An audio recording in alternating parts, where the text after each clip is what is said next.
சினிமாவில் பிரபலமாகும் ஹீரோக்கள் பலருமே ஆரம்பத்தில் சின்ன சின்ன கதாபாத்திரங்களில் நடித்து அதன் பின்னர் வில்லனாக நடிக்க வாய்ப்பு கிடைத்து அதில் தங்கள் திறமையை வெளிப்படுத்தி பின்னர் கதாநாயகன் அந்தஸ்து பெற்று உயர்ந்தவர்களாகத்தான் இருப்பார்கள்.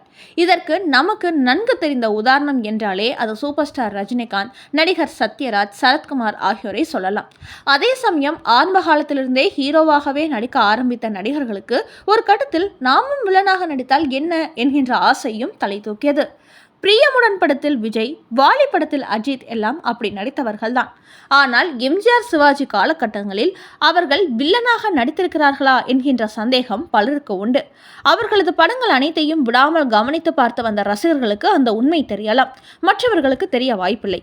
சிவாஜியை பொறுத்தவரை அவர் அந்த நாள் என்கின்ற படத்தில் வில்லத்தனம் கலந்த எதிர்மறை கதாபாத்திரத்தில் நடித்திருந்தார். ஆனால் வில்லனாக அல்ல. அதே போல ரங்கூன் ராதா என்கின்ற படத்தில் வில்லத்தனம் கலந்த அந்த கதையின் நாயகன் கதாபாத்திரத்தில் நடித்திருந்தார். மற்றபடி அவர் வில்லனாகவும் வேறொருவர் கதாநாயகனாகவும் நடித்த படங்கள் எதுவுமே இல்லை. அதே போல புரட்சித் தலைவர் எம்ஜிஆர் அவர் நடித்த படங்களில் எல்லாமே நேர்மையாளராக, நல்லவராக, மக்களுக்கு உதவி செய்பவராகத்தான் நடித்துள்ளார். அப்படி 1-2 படங்களில், அதுவும் இரட்டை வேடங்களில் நடிக்கும்போது, குறிப்பாக நினைத்ததை முடிப்பவன், நாளை நமதை உள்ளிட்ட படங்களில் எல்லாம் அவர் வில்லத்தனம் கலந்த கதாபாத்திரத்தில் நடித்தாலும் அது அவரை வில்லனாக ஒருபோதும் காட்டியதில்லை. அதே சமயம் அவரும் ஒரு படத்தில் முழுநீள வில்லனாக நடித்திருக்கிறார் என்றால் உங்களால் நம்ப முடிகிறதா? ஆம், அப்படி அவர் நடித்தபோது அவருக்கு வயது 22 தான். அந்நாளில் நடிக்க வாய்ப்பு தேடி அலைந்த காலகட்டத்தில் எம்ஜிஆர் படங்களில் சின்ன சின்னதாக தலைகாட்டும் கதாபாத்திரங்கள் கிடைத்தன. கிடைத்ததை விட்டுவிடக்கூடாது, அதை வைத்து தான் முன்னேற வேண்டும் என அவரும் அந்த கதாபாத்திரங்களில் நடித்தார். அப்படி 1939ஆம் ஆண்டில் தமிழில் வெளியான படம்தான் மாயா மச்சிந்தரா. சொல்லப்போனால் இந்த படம் 1931ஆம் வருடம் ஹிந்தியில் தயாரானது. அந்த படத்தின் வெற்றியை தொடர்ந்து 8 வருடம் கழித்து இங்கே தமிழில் ரீமேக் செய்யப்பட்டது. அப்போது அந்த படத்தில் கதாநாயகனாக நடித்தவர் அந்த சமயத்தில் பிரபலமான ஹீரோவாக வலம் வந்த M.K. ராதா என்பவர்தான். புரட்சி தலைவர் எம்ஜிஆர் இவரது தீவிர பக்தன் என்று கூட சொல்லலாம். அப்படி மாயா மச்சிந்தரா படத்தில் M.K. ராதா கதாநாயகனாக நடிக்க அவருக்கு இணையாக ஒரு வில்லன் கதாபாத்திரமும் இருந்தது.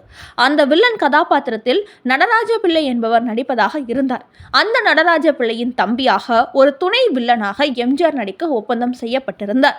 கதைப்படி 2 காட்சிகளில் மட்டுமே அவர் வருவார், அதன் பின் கொல்லப்பட்டு விடுவார்.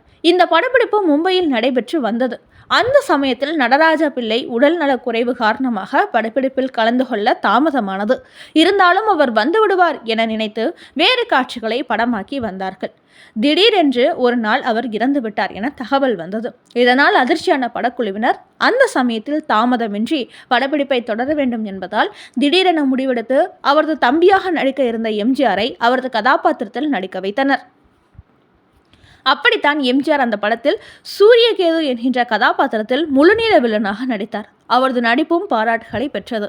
இந்த படத்தை ராஜா சந்திரசேகர் என்பவர் இயக்கியிருந்தார்.